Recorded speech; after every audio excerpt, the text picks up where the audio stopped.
Okay, are we ready? We're live and on the air.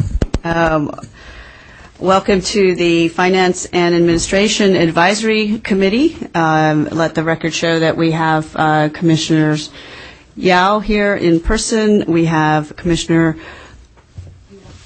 Yellow. Yep. Commissioner Galambas Malloy, who is disembodied voice on the phone, as noticed. And Commissioner Ward will be joining us shortly. He is attending our concurrent Legal Advisory Committee meeting to read a statement by Commissioner Filkins-Weber, who is not in attendance today, but he will be joining us shortly. Connie, we thought it would be easier for one of us to chair since you can't see us. I appreciate that. That was very perceptive of you. I would have made the same request myself. Great. So the first item on the agenda is the status of the budget. We've got a couple of requests in. The main one that we need to hear about is the $1 million augmentation to the Department of Finance, which we've been eagerly awaiting the results. So, Mr. Claypool, do you have an update for us on that? I do. And we've been working with Department of Finance for the last month on this particular augmentation. We had it in at the last session, and we were told that it was within days of being submitted. It was submitted to the Capitol Office. There were some questions about it, not questions regarding whether or not it will be funded, but questions just regarding the structure of the spreadsheet that we placed the information in, and also kind of the structure of the way that they will release the funds to us. So we were anticipating that we would have received the final okay before the session, but 2 days ago received a phone call from our Department of Finance kind of representative, and he told us that at that time that they wanted us to once again redo our spreadsheet to send it over to reflect the salary costs and so forth. The main issue at this point is staff salaries, and with the impending budget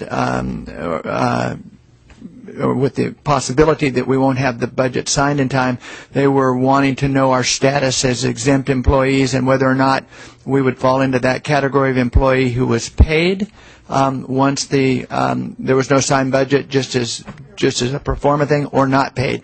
So we're getting the answer to that, and we're going to submit it to them.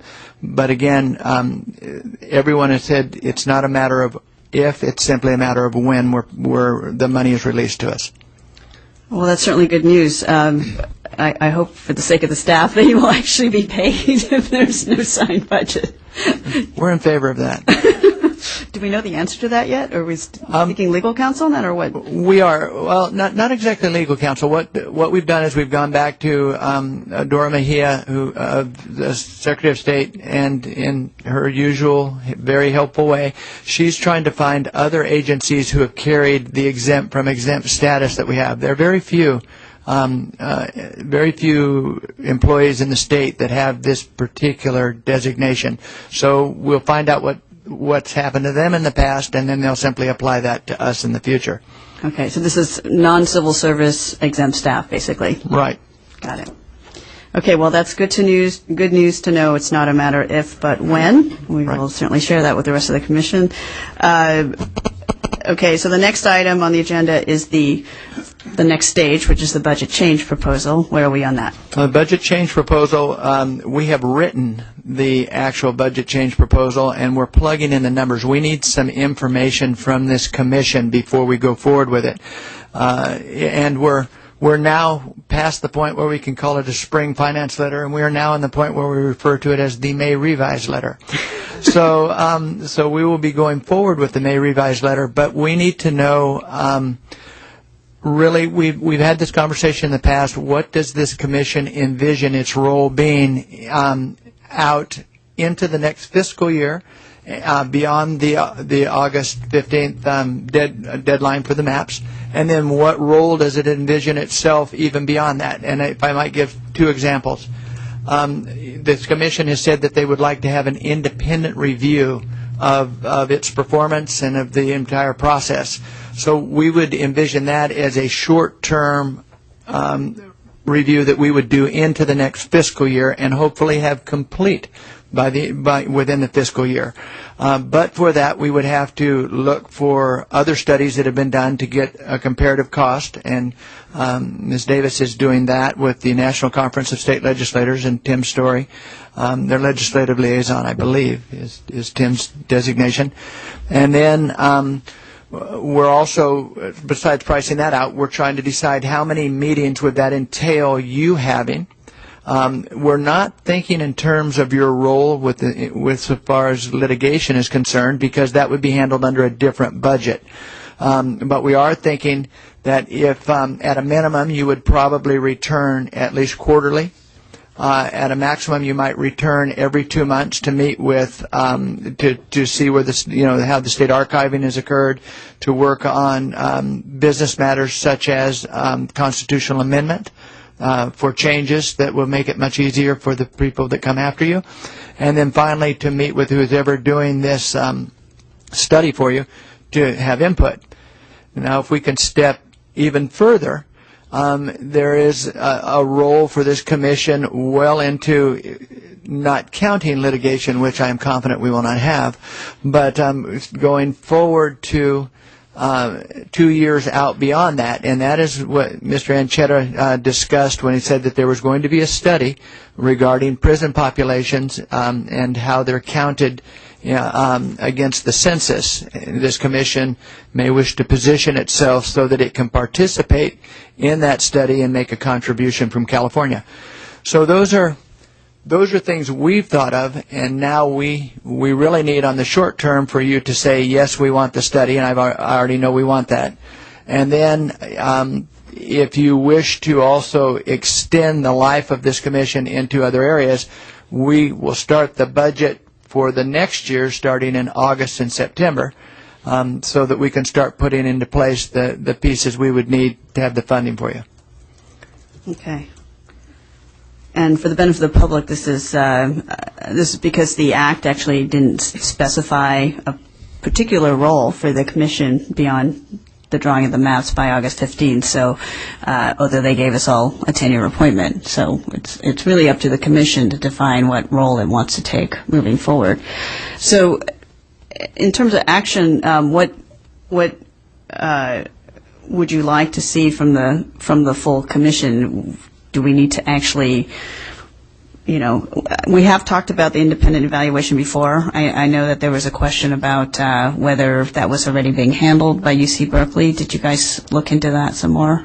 Well, yes, and I know that UC Berkeley is going to do one, but now, because of the contract that you have cut with Q2, it may hold up their study because they're also involved on the other side.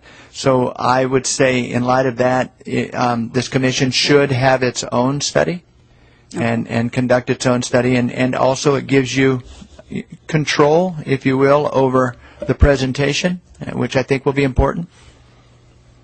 That's a good point. So, yeah, I don't think there'd be any argument about that, since the commission has already discussed the desire to do that. In terms of returning quarterly as a body, to me, I'm also thinking there will be time required by any independent evaluator to interview commissioners, which wouldn't necessarily require us to come together, but would presumably require time. But I can't imagine that being a huge amount of time. On the budget itself, the May revise. The current plan is still spending to a budget with the augmentation. In other words, $3.5 million total budget. Is that our current joint understanding? Or? We actually, when we hand out this document, will show a $300,000 deficiency that will run, and we are counting that deficiency into the following budget year. Okay. And we have the means within our budget to cover across. All right. We'll get to that when we discuss the budget itself. I know you want the data from us as soon as possible so we can complete the May submittal or the May revision submittal. But at what point, if we were to spend to the current working budget, do we need the additional money? Okay, September 1st. The budget we plan right now carries us 2 months into the next fiscal year. All right. So assuming September 1st is the date, when must we have a decision? Yeah. By the legislature on our May revised letter. Or we need to give you the information so you can submit it to them. Okay. Right. Because I think what Commissioner Yao is getting at is, we're just starting our public hearings right now, and we're going to, be informed as the process continues, and it might, shape our decision on what we want to be in the future. I guess the way I have? see the way I see ourselves going is that as long as they don't give us an answer, we're basically not going to be needing that money, because our current plan is to approximately the $3.5 million. Right. In order for us to move forward with the May revised letter, the sooner we move forward, clearly the better. I would say that no later than your next session, we would have to have any finalized plans. But I want to just revisit the things that I said about where we're at in the short term. For just this next fiscal year, it can be as simple as we just want to make sure we have the means to have the independent review of our commission on that in that budget. Longer term, we don't need that answer until August, September. For the May revise? No, for the construction of the budget for 12-13. It starts July, August. Okay, July, August. Budget prep for the following year for fiscal 11-12.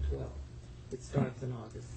May I ask to have repeated what was just said? I think it was Commissioner Guy, I wasn't able to hear. Actually, it was Ms. Davis, so why don't you do that in front of the mic? July, August. What was, The schedule for the... July, the August. schedule for the next budget process for fiscal year 11-12 starts about August of this year. So that's when we're going to start the budget preparation, and we will need to start a budget change proposal process beyond the May revise. The May revise is for this coming fiscal year that starts July 1. That's 11-12, so it'd be for 12-13. Yes. Oh, okay. Now, my previous understanding, and very high likelihood that I'm wrong, but the previous understanding of the May revise, or whatever term now we previously called it, was to be able to do some of the things that the $2.5 million plus the augmentation limited us from doing. Correct. So I think in order to do some of those things ahead of releasing the map, we certainly would like to get an idea as to whether we're going to be funded for that or not. If we continue our path of living to the, let me just say, $3.5 million budget, then basically we're essentially giving up on doing any of the other things that we think would be appropriate to do, but we're not going to do it because of lack of money. The plan that we've submitted to the Department of Finance for the augmentation absolutely covers all of our functions through August 31st. So it covers the mandatory functions. It will cover all contracts, all employee salaries, commission per diems, and commission and travel. It covers. It's an all-inclusive package. Okay, case in point is, let's say we find that we need additional meetings after the draft release, after the first cut, and on and on.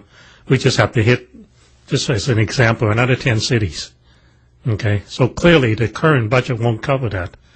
And clearly that money is that going to be just an overrun on the existing budget, or is that going to be, are we attempting to basically include that as part of the May revise?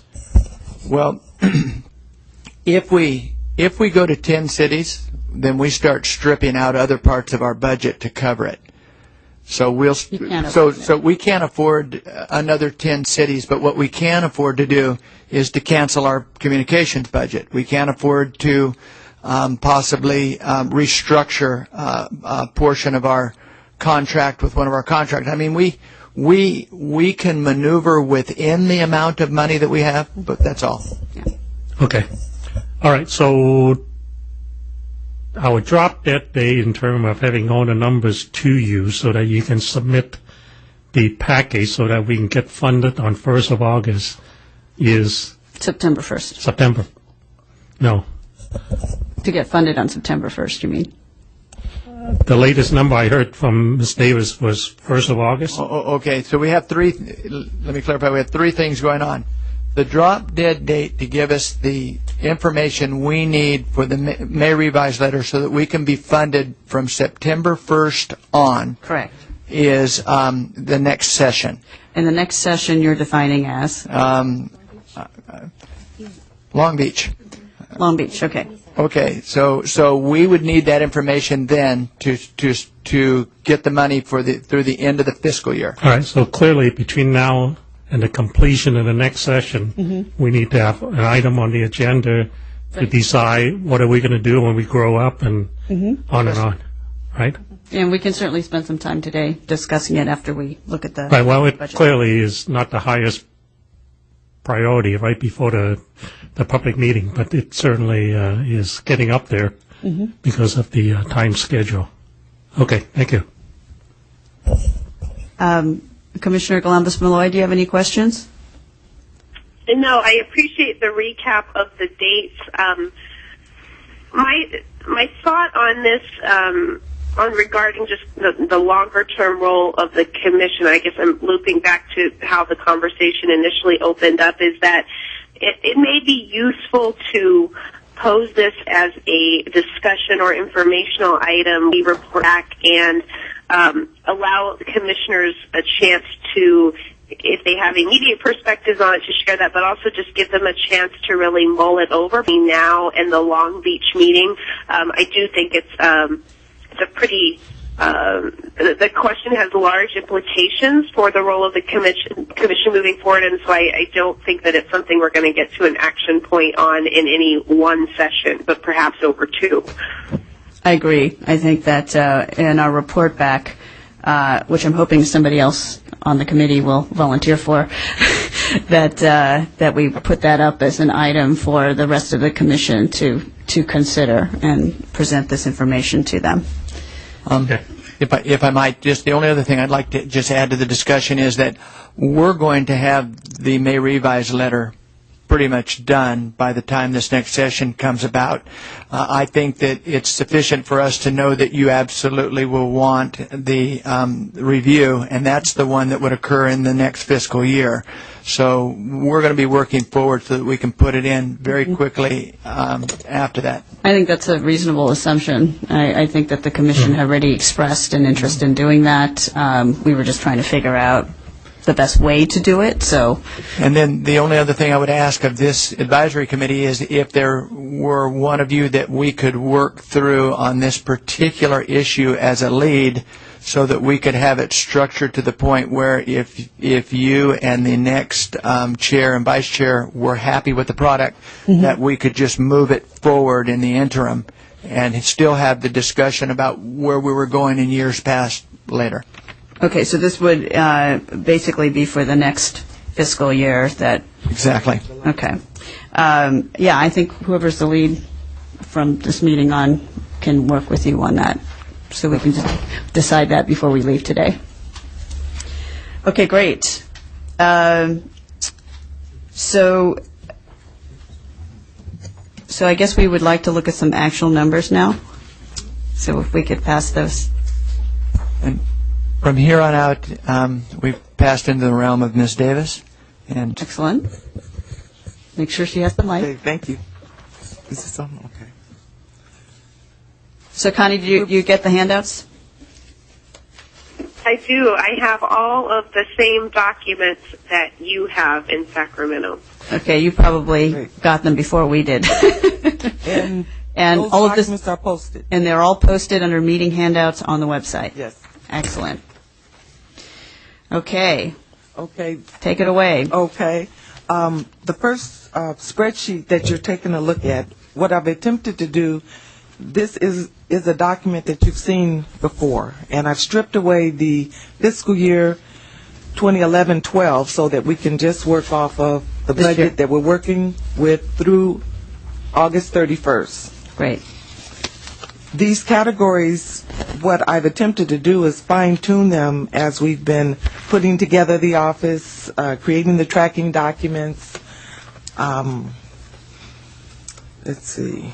Getting final numbers. Getting final numbers, the per diem, the travel costs. I also have a presentation on that. Excellent.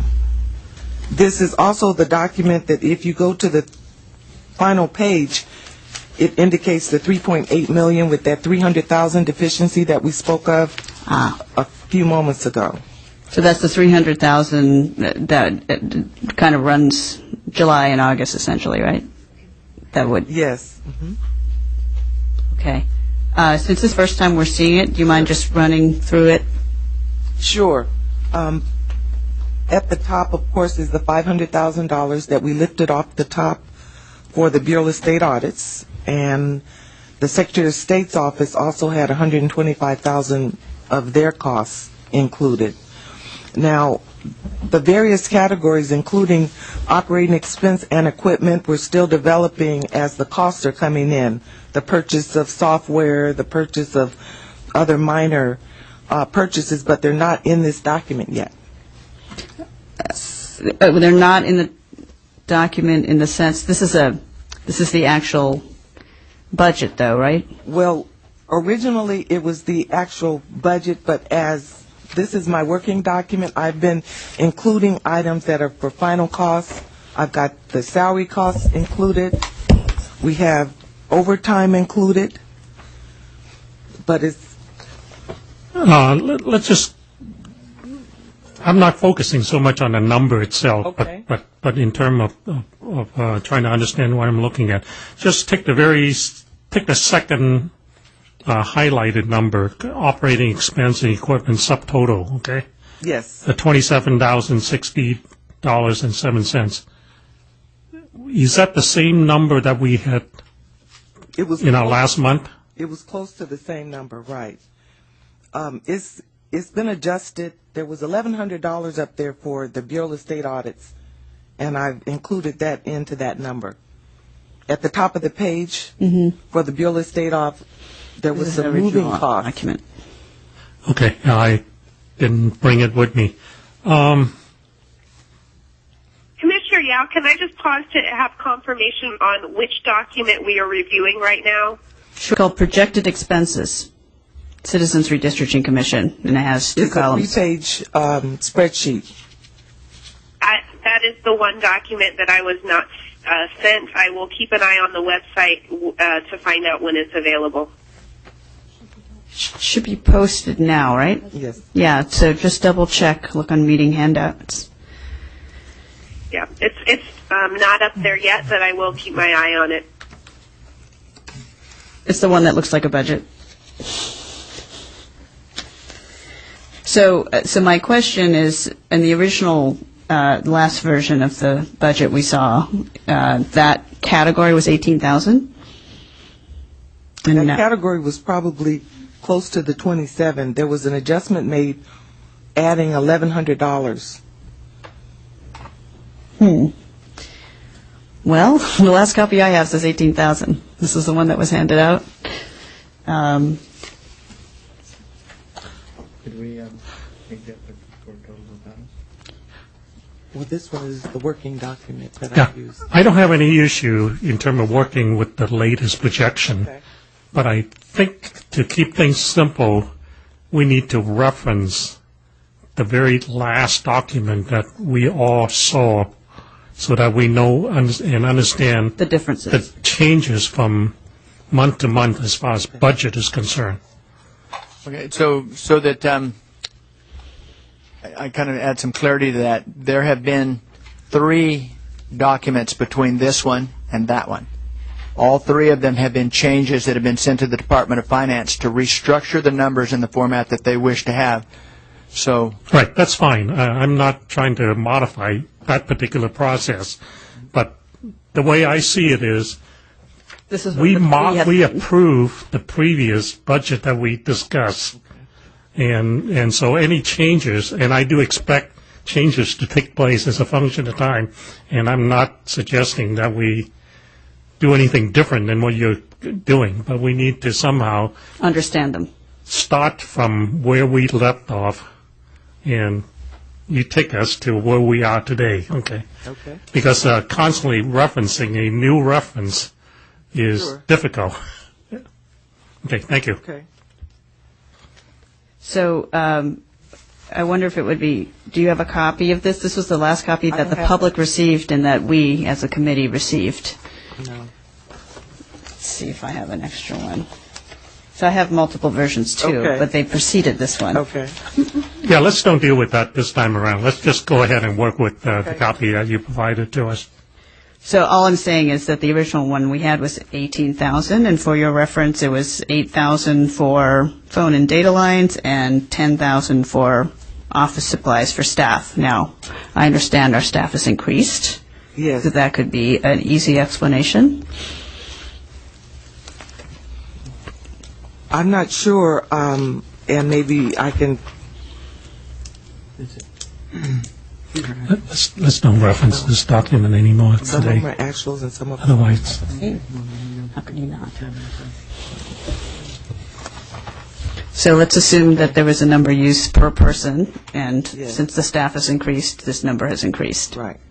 Okay, moving on. Okay. The next section includes our staff's salaries and the overtime, but this is a projected budget, but for where I've put final costs in the outside column. I've added a line for staff service analyst that wasn't, That's a new position. yes. Okay, so this is the biggest difference, the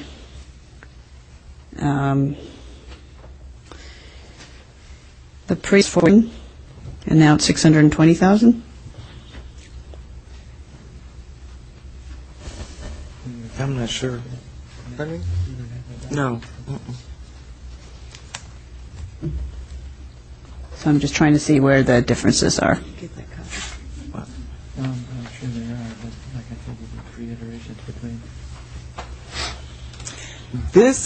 This particular document, besides being something that you've seen originally, has been my working document as expenses occur. I've been trying to track them against the total dollar amount. So to give you a for instance, when we were budgeted for our Blackberries and then there was an issue having to do with the wireless service, sometimes there's documents, purchase documents that have to take place that may not be part of your original format. So I have to do a give and take in order to keep the bottom line clean. And being able to do the comparison, probably another example, just taking it down, every time we made a change for the business meetings, or the travel, or the per diem, it ends up changing your dollar Amount. values in each one of those categories. Right. But this is staff, so this should have only changed by positions, unless there's been a change in the assumptions. Did a commission assistant. You only had one last one.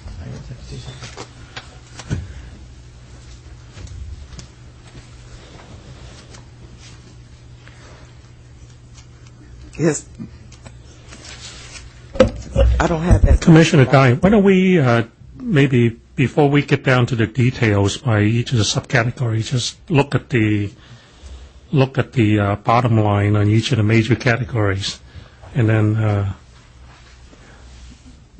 So this particular one Yep. is combining these 2 costs right here. because Okay. this was the split between the 2 months. I was wondering if you had 3 columns. Okay. So Mr. Claypool has just explained the discrepancy. The previous version of this had July and August broken out As a second piece. as a second Correct. piece, and so you have them combined. So Yes. that makes sense because we're a lot closer now. Yes.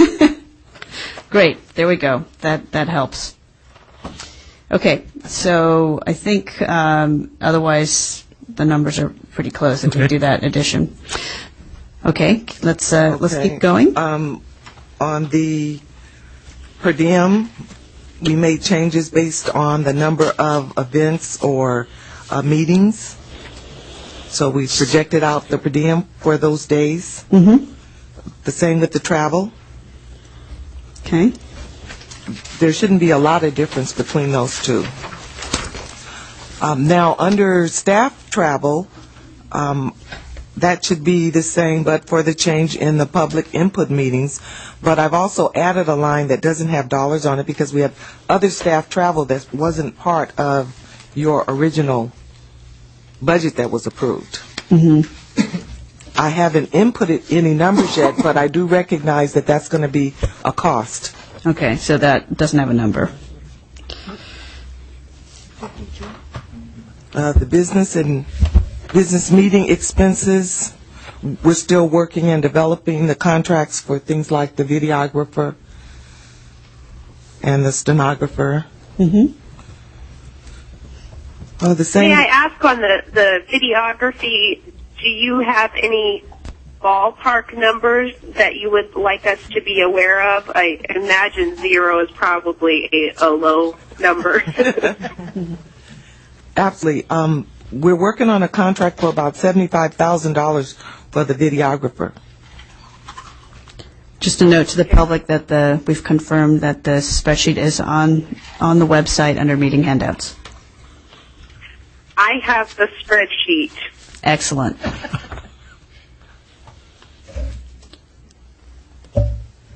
Okay, and you see what we meant, Connie, about the extra column that was in the previous version? I do. Good. Okay.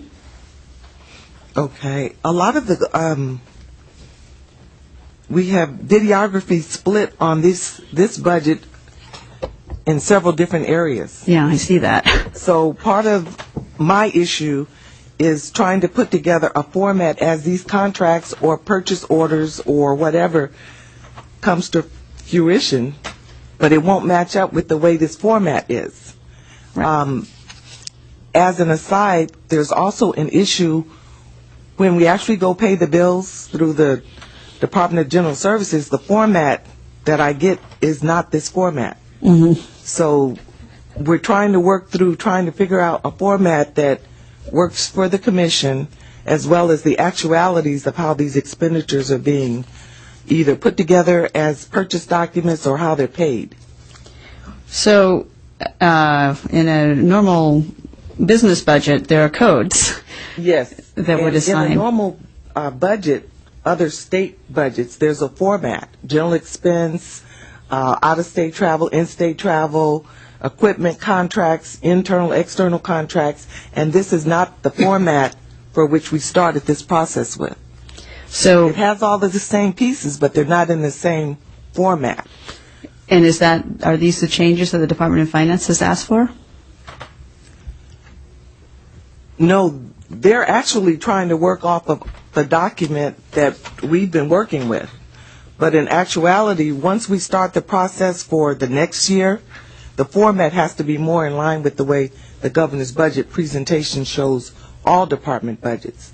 So part of the rub here is trying to figure out how to communicate with you based on what you've already seen and what we're actually working with as we're trying to make this happen. Well, I personally don't think we have any objection to you putting it in a format that works for you and the Department Right. of Finance, as long as the number at the end comes out Right. correctly, and as long as we understand why they've changed. I don't think that we're wedded to this format at all. Yeah, I think there are only 3 of us that are looking at these things in detail. I would suggest that make a switch over to whatever format that you're working with do it in 1 month, Right. and then from that point on, we'll work to your format, okay? Okay. Well, I really do have to share that part of the issue here is in the last 30 days working through each one of these line items in order for me to be able to articulate what's going on with the budget.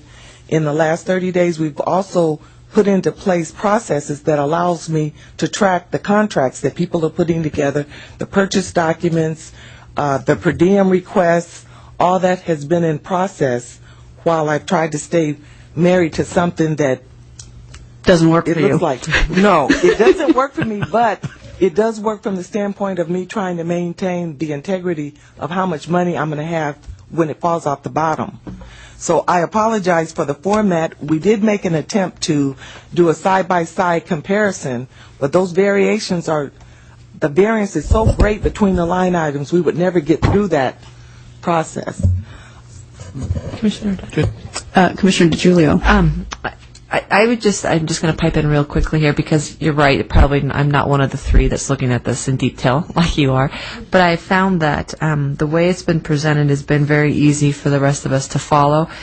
But trying to merge that with the necessity for staff to do what they need to, maybe I would just like to request if there's a possibility if this format has to be changed and put into one that's more friendly with whomever, with governments.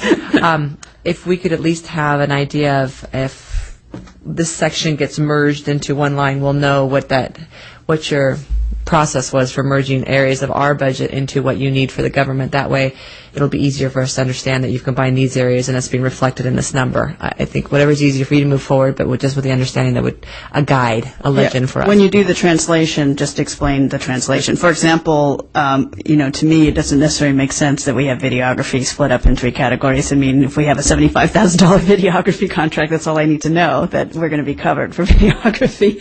So some of these, whatever format makes the most sense to limit the amount of work you have to do. If I might, this format that you have right now is the one that finance is working with. It's the one that they presented to the legislature, and it's the one the legislature is making changes on. The reason we had it divided up between 3 different venues was because we said for this particular activity, we're going to have videography. For this one, we're also going to have videography, and it allowed us to show them why, when they say give us detail on videography, well, the whole 75 splits between a lot of different things. When Deborah is talking about the format that we will ultimately be moving to, when we build a budget, we'll start building it into the budget formats that are required by the Department of Finance for regular, ongoing institutions, which we were never when we started this. So I don't know that you're going to see a lot of change to this other than it's going to be the change every time Finance says, well, merge these two and merge these two because it makes more sense to us. We just do it so that we can get the money. Right. You know what? The other part that makes this such a creative document is that on one end, it's a budget. On the other end, it's tracking the expenditures. So when I end up with final costs, or if there's a purchase that's made, that money has to be taken from some other line item in order to make it right. For instance, with the VRA and the line drawer and the shift between the estimates that we initially made, that was a pretty chunky piece. But on the other things like wireless cards, or maybe we need some software and the purchase has to be made and it has to be made now, I'm making an attempt to keep track of how much money we are spending. But these line items grouped the way they are, a lot of them are estimates. Sure, and we knew that when we, so it's really a pro forma budget because we had no idea and we had to submit a budget before we had bids and all that. So I think that certainly this committee understands that, and I think Commission's aware of it as well.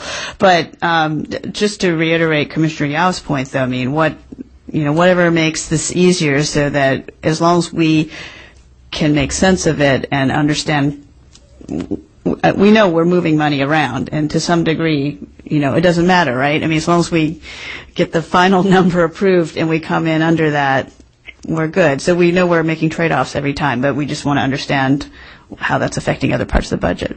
And what my goal is for those pieces that are really large or sensitive areas, my goal is to be able to point that out to you as I'm making this change. As you continue on to page 3, to give you another example of what we're talking about, under contracts, you'll see the line that says the line drawers, and you'll also see the VRA and some of the pieces. This is how I'm attempting to keep track every time we make a small change. Yep.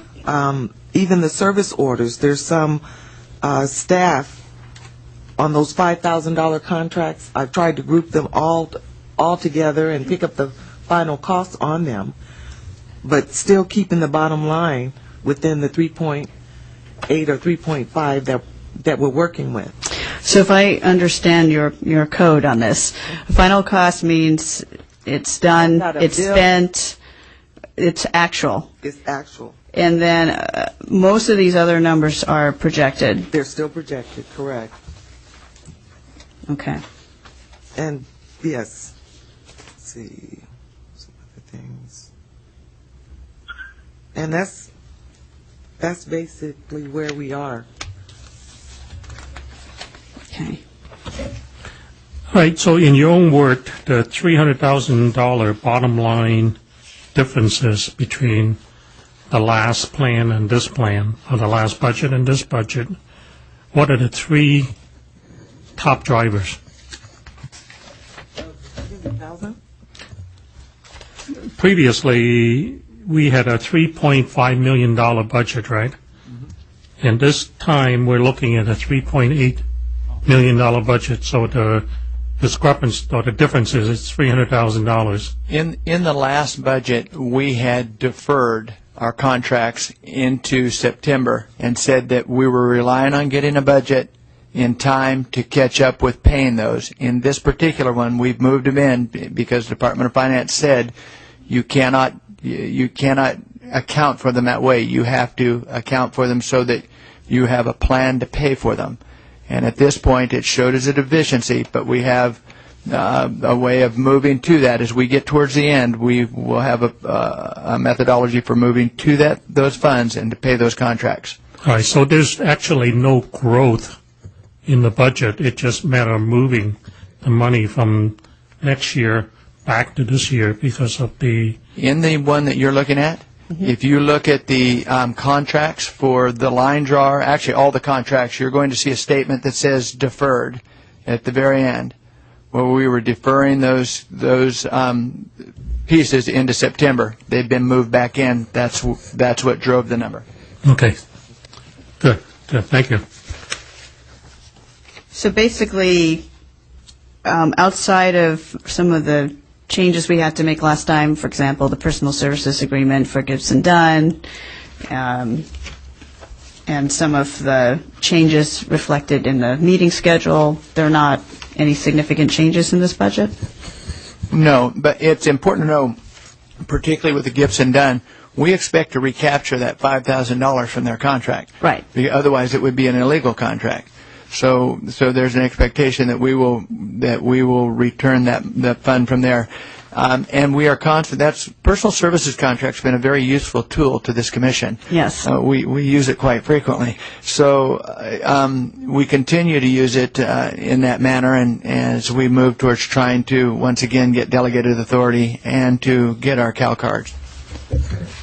And that VRA, I actually have split that total contract dollar between the smaller piece, the 5,000, the 4,999, And the 300K? Yes.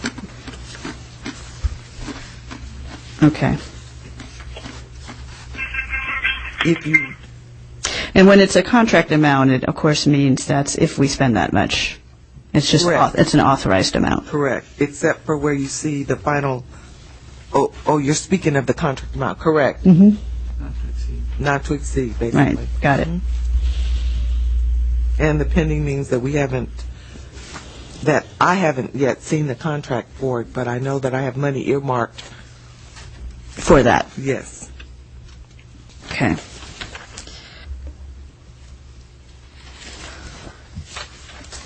All right. Now, Do we move to this one then? Yes. Okay. Commissioner Galambos-Malloy, do you have any questions on that document that you now have in front of you? No, thank you. Okay. Why don't we move on to what else you have for us? okay. Let's The move next this sheet color chart. is a color chart reflecting the expenditures for the commission through March 2011. Here as a budget, I'm showing 3.5 instead of 3.8, and I've made an attempt to break out the budget for some of the major categories, the salaries, and then on the right side is the expenditures that we've actually incurred up through March 31st. So, Ms. Davis, so the next month, that budget is going to be 3.8, right? Are you still going to keep it as 3.5? Yes. It'll be changed I'm to going to change it Change to it to 3.8, yeah. okay. Okay. Now, the creative part that I would like to point out is that with the state process, contracted fiscal services, general services is the one that actually does our paying of the bills, and they generate reports. They generate reports for March, maybe 10 days into the following month, which today we're on the 7th. Right. So I had to take actuals that I had and actually gather up as much as I could find in order to give you as clear a projection that I could for the March. But next month I will have two March, but then I'm going to have to add for the next month. So there's always a 10-day lag, basically. Yes. And that, And of course, it doesn't always coincide with our meetings. right. So I do my best to make sure that you have a accurate picture of the projections. This question is really for Mr. Claypool. Under the item pay overtime, looks like we spent pretty close to $20,000. $24,000 budgeted. Yeah. Is that an issue? Absolutely. You bet. You're going to, if I could give you. Oh, you have more charts. We came today to be a little more prepared. I like it. Okay. So, paid overtime. We originally looked at our overtime needs, just our best estimate. We weren't sure what the load was going to be for staff. We try as much as we can by the green that you see to lay it off on to E-employees who get no compensation for it.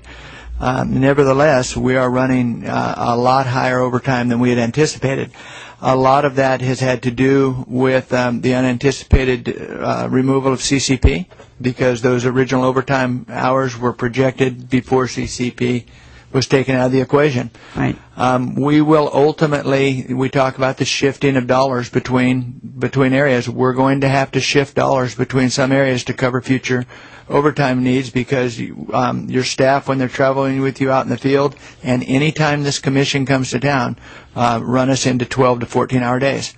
So it's reality, and we have areas where we look at particularly venue costs, where thankfully Janice, might call her Saint Janice, has managed to bring us to a point where we have money that we can shift across from there to cover our overtime.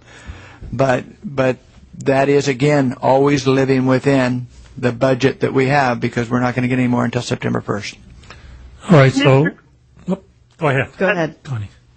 Mr. Claypool, I had wondered, at a previous meeting when we were talking about overtime issues, you said that your assessment was that even anticipating that we would be spending a significant amount on overtime, that it was a better solution to the staffing issues than bringing on new staff. Now, we did agree to the additional AGPA position last time. I'm wondering, based on the fact we have invested more in overtime than you'd anticipated, would you make any changes to the current staffing structure? Actually, Commissioner Yao and I had a conversation about that at the last one. We're at that point, Commissioner Galambos-Malloy, where we are probably better staying with the staffing structure we have and running overtime, because we don't run retirement costs with it. And we are getting to a point, a lot of this overtime that you see right now was driven by contracts, driven by just the sheer load of the things that we've done in the last month that we're just about finished with. And now we're going to start moving into where your overtime is going to go way up, but then, of course, you don't get paid for it either. So we're going to start moving into a period of time where we will have overtime, but I don't know that it's necessarily resolved with additional people. Where we have added some additional staff, and will continue to do so, are with personal services contracts. For instance, we have our current intern, Kermit Torres, who will be working with us for about another 3 weeks, and then that contract is up, and then we will have another person that will start filling in here very shortly behind Kermit to pick up the load. Those contracts work well for us because it gives us a start and stop date without, again, the component that we would have to pay for retirement benefits and so forth. So we have not to be coy, the answer to your question is yes and no. No, we don't need any additional staff beyond the staff that we're bringing on with the personal services contracts. Okay. Thank you. But in summary, you feel that there's enough built into the current budget that we can cover anticipated overruns in certain categories with anticipated underruns in other categories? Yes. The short answer to that is yes. But the other part of that, and part of what we're doing back at the office, is doing projections by month for all the personal services, trying to come up with a go-forward number, even with the overtime. It's kind of hard to project, and if we were projecting based on what we've already spent on a month-by-month basis, it would probably cause a cost overrun. Right. But that's part of what we're trying to put together, and we will have something at the next meeting where you can see the numbers that are on the first chart that you looked at for staff benefits, so that we can actually see. All right, I think we spent enough time on the overtime issue already. It's a relatively small number by comparison to the total budget. So Yeah, no, I think and I think staff has a good handle on it, so I don't think we need to dwell on it much further. What are some of the budget items that cause you to lose sleep? Outside the whole budget? Well, I have to tell you, Commissioner Yao, probably the one thing that causes me to lose sleep is to be able to, the organization, to be able to track the documents while they're making bread. The process is going on while I'm trying to scoop up the cost. So as I have to take a snapshot in time of what's going on, that's probably what causes the most problem. We did bring with us in the audience our newest member, who's Lisa Halterman. Could you stand up for a second? Hello. She's Welcome. been with us about a week, and she's the one who has created all of these wonderful graphs and charts to help display the information that we do have. So it's been a big help to have someone to be able to do the crunching of the numbers, so to speak, in order to have something for me to be able to analyze or speak to. And I'd like to say that I have no trouble with the numbers at all. And I'll tell you why. We have planned this fairly well, even though it isn't in the format that the state likes to see it. And this commission is well disciplined in what they're doing. We need a few things from you that we'll list at the very end, but they're mainly perfunctory. But I'm very comfortable with this budget. I'm very comfortable we'll get to August 31st and that we'll get those maps in. And so what we do beyond that, I don't know about comfort, but I have a very, very good budget officer, and so I've learned to let her worry for me.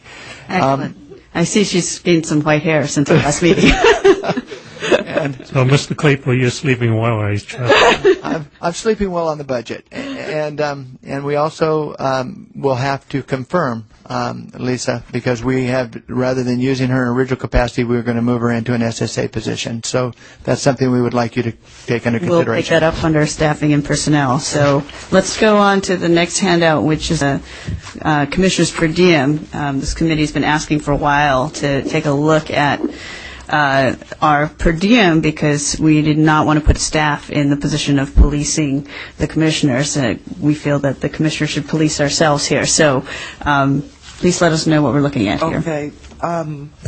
If you look at the budget line for the per diem, the 475, as well as the travel, the 484, those are numbers that are tied to the spreadsheets that we discussed earlier. Okay. That's the total budget after reconsideration of all the meetings and the different things that would drive your per diem and travel. We also have the categories that are part of that budget, broken down between the business meetings. This is on the per diem. The media travel, public input meetings, which has not happened yet. Start this weekend. So these are the true dollars. The expenditures so far for per diem is $90,000, and it's primarily in the business meetings. And then we have commissioner prep that makes up the lion's share of that $90,000. Okay. So for the benefit of the public, we had asked Ms. Davis to provide us with minimum, maximum, and average so we can get a look at the range. We would expect to see some variance among commissioners because certainly those of us who have served as chair know that it's a lot more work when we're serving as chair. And then there are certain commissioners that have had special projects as well. And certain of us have had extra duties dealing with the media, particularly the ethnic media. For the business meetings, the zero, I'm assuming, is because certain commissioners have not actually turned in their per diem reports. Would that be a correct assumption? Yes. So I think one of the messages we need to take back to the full body is that people need to turn in their per diem Timely, right. Because we are already in April, and so if you have not turned one in, you are very late. So, can you refresh my memory what the commissioner prep is? Is that the advisory that's just committee non-committee meeting. So preparation. Okay. This would be reading that redistricting law book.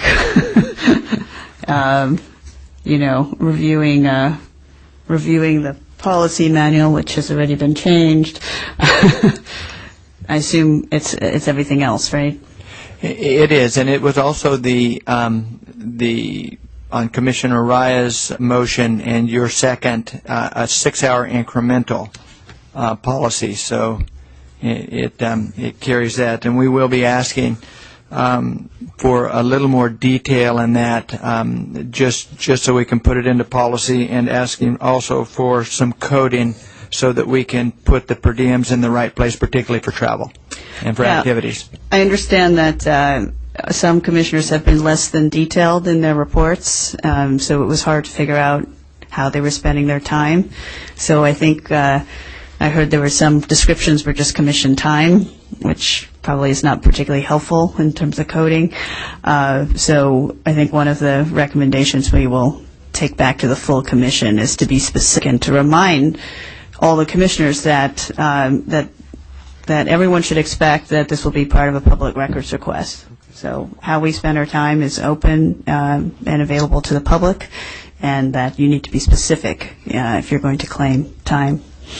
There's one point under the per diem where I have a column that says outreach that has no budget. One of the things that we've been doing with the per diem is doing a cross-check with the communications director on any media type things that he may have sanctioned or requested.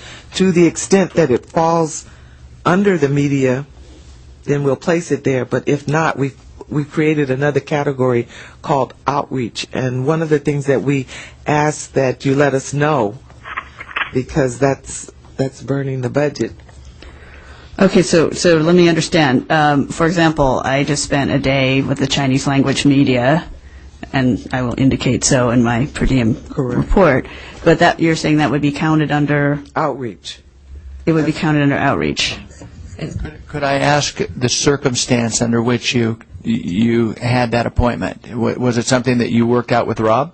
Yes. Oh, okay. So then, no, that would be under the media. We have some charges for media events where Rob has no recollection of making the connection between the commissioner and the media event. Doesn't mean that that the media event didn't exist. It just means that we didn't know, and so it's an unknown to us. So what we would ask is if a commissioner gets a great opportunity to promote this commission, that they absolutely do it, but just let us know so that we can count it against the budget and it doesn't come in later on and we're surprised by it, that's all. Right. Actually, the commission has been counseled before to make sure to let our Director of Communications know about any of those, but we would be happy to remind them again. So I don't see media. I see communications, media, travel. Is that the category you're talking about? Mm-hmm. Yes. Okay. And this is per month, these numbers? No, these numbers are total. Total. Total. So this is through March for whatever you've Well, received? for whatever I've received, correct. Okay. So, Commissioner Dye? Yes. I have two questions. One is to just clarify for those commissioners who were in the first 8 that put in hours in November and December, that's not tracked anywhere in these calculations. Is that correct? I do have some. There is some part of my reconciliation that's taken place between what happened when the Secretary of State's had our budget. There's only a couple of commissioners that I'm showing costs for November or December, and I'm sure there's more, but they're not in the numbers. Okay. And then my second question is for my fellow colleagues on the committee. Do we consider having a statute of limitations by which you need to turn in your per diem forms? And the reason I ask this is it has come to my attention that there are commissioners who just have not turned in per diem forms. Maybe they don't intend to, but if they do intend to, it would come potentially late in the game, and trying to be able to have Ms. Davis have the full information that she can to give us those snapshots. It seems like it's not in our best interest to have commissioners waiting until August to turn in 8 months worth of per diem forms. I wondered if we wanted to say, months after the close of any given month that you would need to turn in your per diem form. Is 30 days 30 enough? days is enough, but as far as the statutes of limitations, and I'm not sure if that's a term that we're using, but for sure the government code and the SAM dictates that we have to pay, but we just need that information so that we can give you accurate. You will turn it on pain of public thrashing by your fellow commissioners. We deliberately did not use names in this report. Staff did offer us the opportunity to do that, but certain individuals will be taken aside and reminded personally, so we know who you are. I think we should ask that if your March per diem report should be in no later than the end of April, and sooner if possible.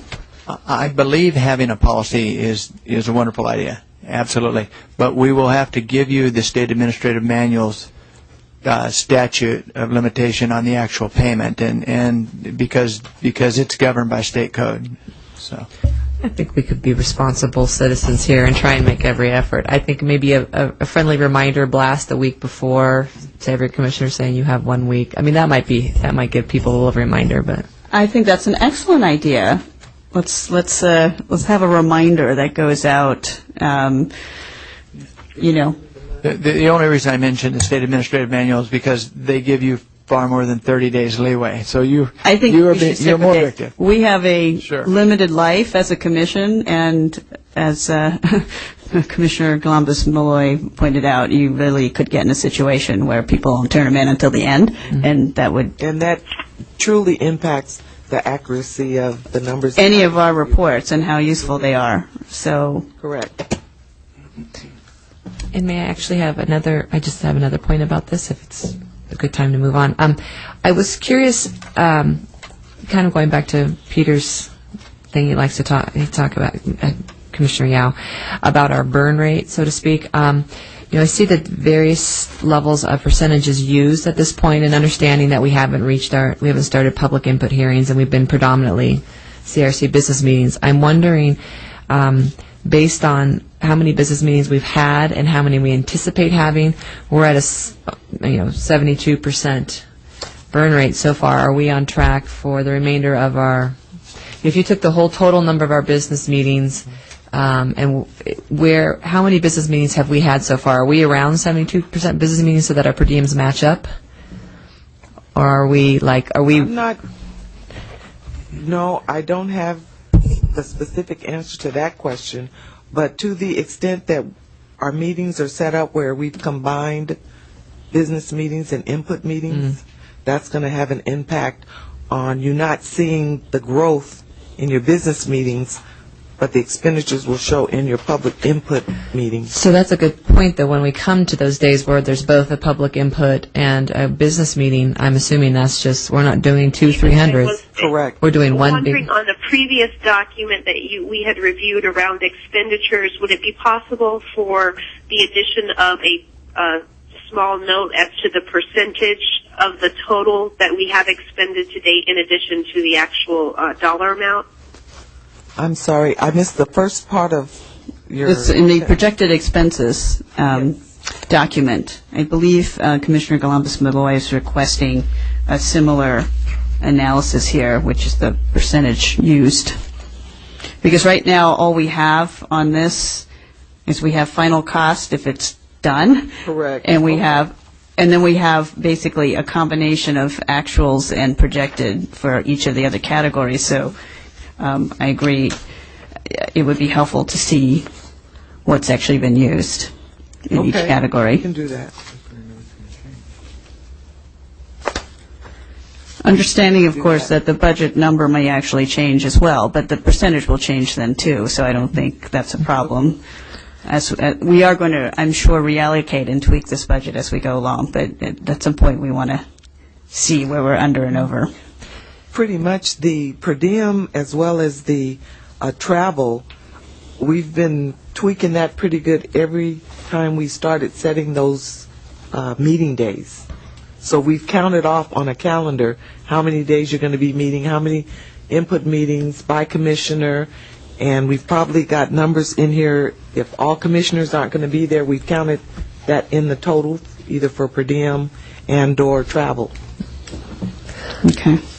Going back to that issue with the input hearing and business meetings that occur on the same day, do you have a preference as we move forward as to how we claim that, if we claim it as an input hearing or a business meeting?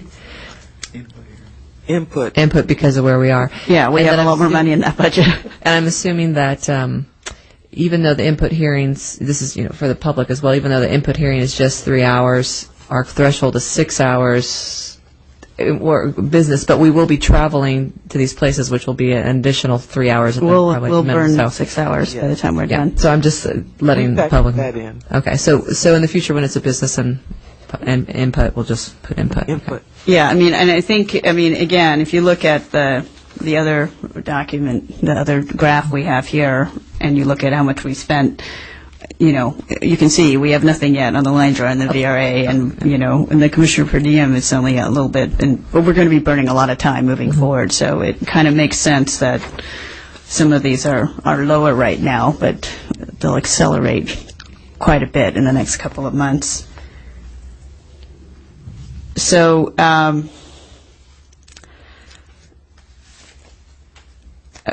had hoped to actually see this by month, just to get a sense of how many days people were spending. But I guess we can kind of. We do have that. You do have that, okay? Because it would be helpful. People spending 3 days a month, they're spending 20 days a month. What is kind of the range there? Okay. Because you said this is a total number, so this for some commissioners that could be since November, and for other commissioners it will be. A couple of them. Yeah, and for 8, right? Well, as far as the numbers, go ahead. From January forward, they're going to be good numbers. From November to January, they're going to be a mixed bag. Yeah, we shouldn't look at those numbers. Right, It's because not I indicative. believe what happened is, I believe some of your per diem was mixed into the 500,000. Actually, I should say the 3.8 million that the state auditor went through to move you forward, but was only reimbursed for 500,000. So we're only really getting some that are kind of mysterious outliers that are coming in. So I would say that you really want to focus January 1 forward. I completely agree. I think it's confusing because Well, confusing, but impacts your dollars because we cut checks against this budget for those few. for those few. Yeah. So those were the stragglers who didn't get them into the Bureau of State audits, basically. Well, a couple of them, when I'm looking at DGS's fiscal services, that amounts that have actually been paid, I'm seeing them paid in February. Wow. So I had to include them in here, but I thought it was strange because I hadn't seen them. So I'm not sure if I'm going to get more or whether or not it's picked up in another budget somewhere, Secretary of State's office, Bureau of State Audits.